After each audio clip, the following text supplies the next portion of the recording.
This is the Bellator Top 10 Bantamweight Moments Breakdown.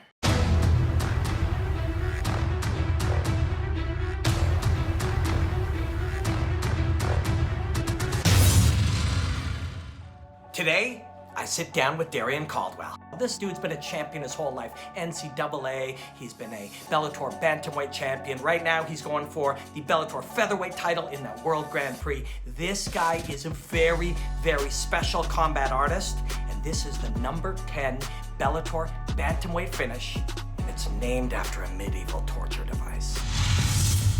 All right, Darrion, man. Thanks for joining me. You got the number 10 finish in Bellator history, Bellator Bantamweight history. Number 10. How do you feel about that, man? Top 10, my boy. That's number one. Hey, by the time this is all said and done, I'm gonna be number one, and at least 3 or 4 of my submissions will be on that top 10. Talk to me about these moments, this fight in particular, but in general, what these moments are like. You're standing there, there's a trained professional athlete on the other side of the cage about to put his hands on you. What are you feeling? Honestly, I'm feeling like I want to get my hands on him as soon as possible. It's almost like you become a different person. You ever thought about, like, on the way to the cage, thought like, this is the last one, I'm never doing this again? Never. I think of a lot of things, but nah, definitely not.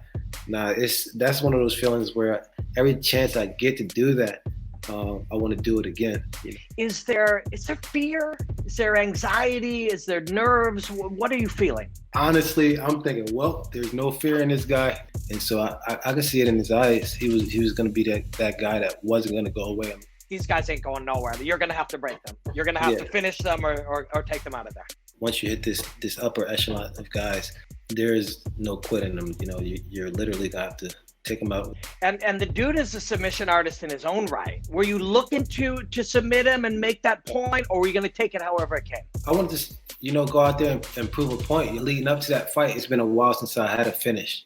The 2 or 3 fights before that, they were all decisions. So this left hand is kind of what sets up your takedown. It's no secret. I'm looking for that overhand left, and into that takedown, and because guys fear it so much, my overhand left, they don't want to get hit, One person that got hit got slept. We've got the body lock. Your hands are joined and there's pressure on the low back. At first, we want to rotate him, correct? Yes. We want to get my shoulder under his armpit. Now you're going to do a reset and a re-step. Tell me about this moment. I wasn't able to transition the way I wanted to. My arm wasn't ready to go over his head. So once we reset, the whip is a little bit more. So your hand is going to reach up, and now you're going to take a different grip. Look, what's all happening in the mechanics here? It's almost like corking something. It's like a screw, Once you put more pressure onto your overhook, and I'm just literally pushing my palm, It is your radius bone under, and then your armpit is like folding his head over top of that bone as you're screwing the lid on. Like, there's nothing left here. You filled in all the spaces like airbags. Yeah, everything was clicking on all cylinders that night for sure. In a choke like this, we know we want to cut off the arteries to the brain.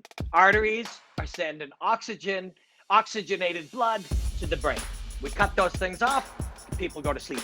But like you mentioned, you weren't able to get to both sides, so you have to modify this, and it's really a different choke, is it not? So almost like a 10-finger choke, yeah?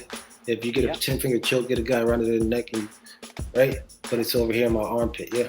And so the torque was different. That's what caused the finish. It's like you're building a shape to just block the whole thing with your body while pressuring him and controlling the lower body. It's a beautiful art. That's the beautiful thing about chokes, That's all it takes is you to cut off a part of the jugular and guys tap. That fight was so short, I was expecting Leandro to put up a little bit more of a fight, but I was able to just outman him. You get paid the same either way, right? Absolutely. 2 minutes, 20 minutes. When you finish Higo, you remember this finish? Does it mean a lot to you? Yeah, it means a lot to me. That was my first title defense, fighting a guy from a prestigious camp. So, I was going out there to get that finish.